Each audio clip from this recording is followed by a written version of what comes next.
Today is the first Sunday in Lent, not of Lent, but in Lent. Sundays are always days of celebration in the church. And on Sundays in Lent, while we refrain from using a certain word and have a bit more solemnity, even in the Middle Ages, when Lent was observed with far more rigor than today, Sundays were seen as a day to suspend some of that a little. So, when counting 40 days from Ash Wednesday in Lent, we skip the Sundays. But at the same time, this is the day we get together and we read the scriptures. So, even though today is not technically a day of Lent, and it is supposed to be a day of celebration, we hear today all about sin. Now, it is interesting. Despite modern evangelicals and others pointing to Eve as being the source of sin, that Paul points to Adam, to contrast the way that sin and death came into the world with Jesus, bringing grace and new life. And when we look to the first reading from Genesis, it is clear that this is a parable, not a literal history of humanity. Most creatures on this earth are ruled entirely by their instincts. They may do things that we would see as good, such as caring for orphans or cast-off infants, usually of their own species, but sometimes of completely different phylum altogether. Or they may do things we would see as evil, such as killing their own young.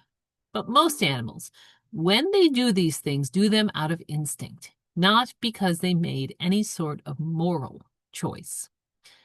Now, while certain animals, such as primates, dolphins, whales, elephants, octopuses, crows, and ravens, in specific cases, do make seemingly conscious choices rather than just instinctual ones, the level of morality being exhibited is not always clear.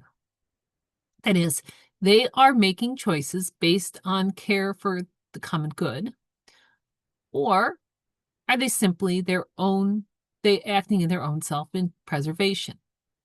And it is interesting that the creature that the writer of Genesis chose to represent this idea of self-preserving intelligence versus moral conscience is the serpent, which, while able to wiggle its way into all kinds of crevices, is not generally seen as one of the most intelligent, just one of the most instinctively self-preserving.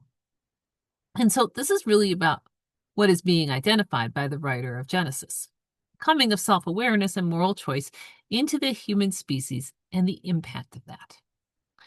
From a European perspective, heavily influenced by the ancient Greeks, we have somehow come to see Eve as akin to the curious Pandora, opening a jar and allowing death, disease, envy, and toil into the world.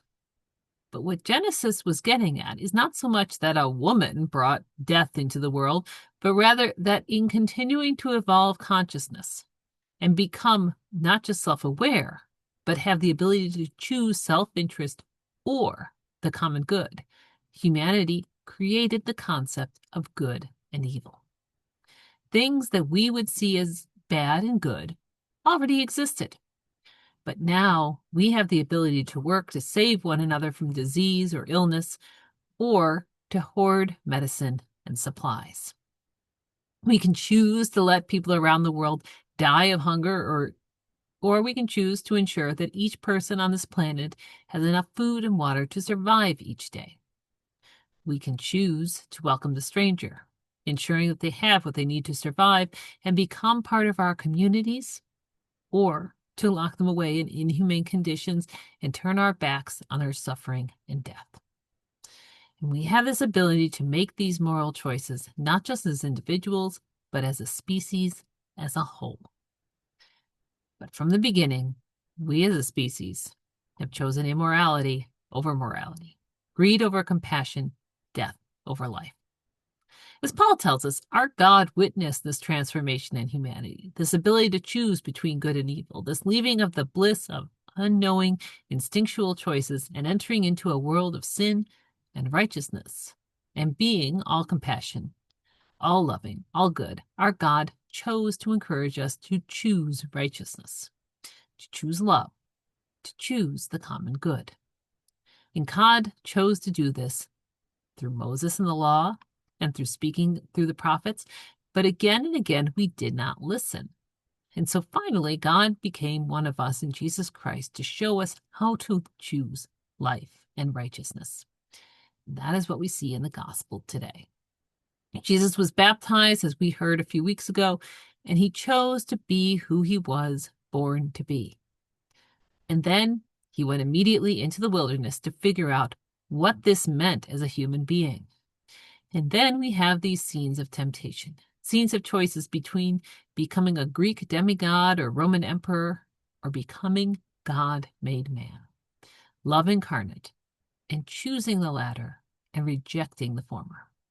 And it is in this choosing to become love incarnate that Jesus is claimed by the angels and waited upon. It is only in humility and service that Jesus becomes enthroned as the model for how to be fully human. And so I think this is what we are meant to take from today's scriptures. Not that death and destruction did not exist without human consciousness, but that human consciousness allows us to choose between sin and death, and compassion and life. And Jesus shows us that true freedom, true life comes through compassion, hope, and righteousness, rather than self-centeredness, fear, and greed. Amen.